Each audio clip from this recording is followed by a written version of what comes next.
اسلام میں زنا کی سزا پہ گواہ لگتے ہیں 4، تو جو ریپ ہے مفتی صاحب، تو اس میں بھی 4 گواہ کی ضرورت ہے؟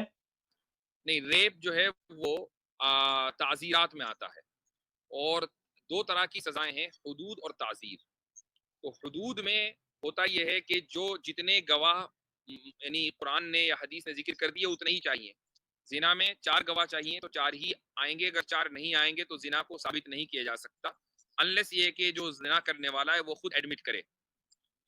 لیکن جو ریپ ہے اس میں اس کی سزا ایک تو حکومت طے کرتی ہے، قرآن اور حدیث میں نہیں ہے، اور وہ سزا سزائے موت بھی ہو سکتی ہے، اور اس کے لیے ضروری نہیں ہے کہ 4 گواہ ہوں، 2 گواہ بھی اس میں آ سکتے ہیں۔ یہ غالباً مفتی تقی عثمانی صاحب نے اس کو لکھا ہے حدود آرڈیننس میں پاکستان کے، اور اسی طریقے سے اور بھی جگہوں پر یہ آپ کو لکھا ہوا مل جائے گا انشاءاللہ۔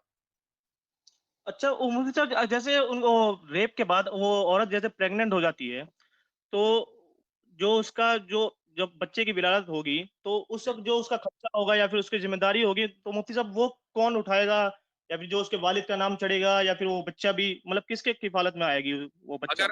اگر اس عورت کا ریپ ہوا ہے، ہاں، جیسے بچے عورت کا ریپ ہوا ہے، پھر وہ پریگننٹ ہو گئی، تو وہ حمل گرا سکتی ہے یا پھر اس کو حمل رکھنا ہی پڑے گا؟ نہیں، حمل گرانے کا جو ضابطہ ہے اسلام میں وہ یہ ہے کہ صحت کی وجہ سے یا مثلا کسی عورت کا ریپ ہو گیا، ایسے ریئر سرکمسٹینسز میں جو ابتدائی دن ہیں، یعنی شروع کے جو 4 مہینے ہیں بلکہ 3 مہینے، ان میں جو ہے ابورشن کرایا جا سکتا ہے، لیکن عام حالات میں ابورشن نہیں کرایا جا سکتا۔ اور ان حالات میں بھی اگر ریپ ہوا اور 3-4 مہینے گزر گئے ہیں اور اب ابورشن ہو رہا ہے تو وہ جائز نہیں ہے، کیونکہ ظاہر سی بات ہے کہ ایک عورت کا اگر ریپ ہوا ہے تو اس کو پہلے دن سے پتا ہے کہ اس کا ریپ ہوا ہے، اور پریگننسی کوئی 4 مہینے کے بعد بھی پتا چل جاتی ہے عام طور سے۔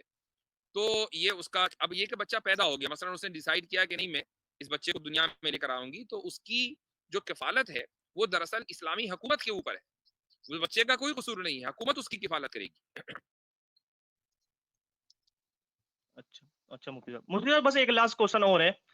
جیسے مفتی صاحب میں کتنے غیر مسلموں سے میں نے بات کری ہے، تو وہ پوچھتے ہیں کہ بھائی آپ اس چیز کو کیوں صحیح مانتے ہو؟ تو میں بولتا ہوں بھائی یہ قرآن میں ہے اس لیے صحیح مانتا ہوں۔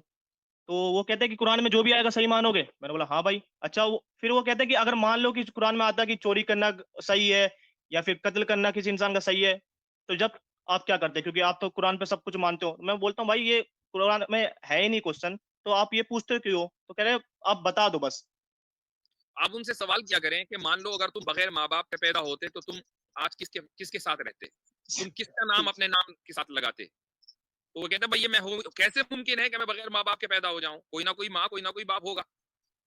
تو جیسے ایک بچہ بغیر ماں باپ کے پیدا ہو ہی نہیں سکتا، ٹھیک ہے، اور یہ سوال ہی کا غلط ہوگا، تو یہ کہنا کہ نہیں خدا کے کلام میں اگر کوئی غلط بات لکھی ہوئی ہو تو اب آپ کیا کریں گے؟ یہ سوال غلط ہے۔ بس مفتی صاحب ٹھیک ہے، میں مفتی صاحب جزاک اللہ۔